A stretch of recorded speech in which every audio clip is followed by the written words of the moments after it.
Hello viewers, இன்னைக்கு market போயிட்டு வந்தாச்சு. காயெல்லாம் என்ன ரேட்டுன்னு பார்த்துருவோமா? பூசணிக்காய் 20 ரூபா, 3 தேங்காய் 50 ரூபா, தக்காளி கிலோ 10 ரூபா, 2 கிலோ வாங்கியிருக்கேன். ஒரு காலிஃப்ளவர் 15 ரூபா தான். பாருங்கள் எவ்வளோ பெரிய பூவு. அப்படியே இந்த லெமன் 30 ரூபான்னு வாங்கினேன். 10 பீஸ் இருக்குது, அதுவும் நல்லா ஃப்ரெஷ்ஷாக இருக்குது. இந்த கத்திரிக்காய் பாருங்களேன், கிலோவே 20 ரூபா தான். உருளைக்கிழங்கு 25 ரூபா ஒரு கிலோ.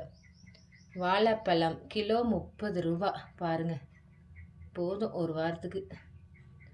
அப்புறம் கொய்யாக்காய் கிலோ 50 ரூபா. பாப்பாவுக்கு ஒன்று கொடுத்தாச்சு.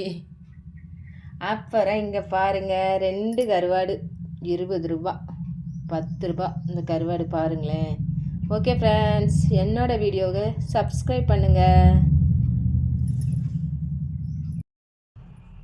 கேரட் கிலோ 30 ரூபா.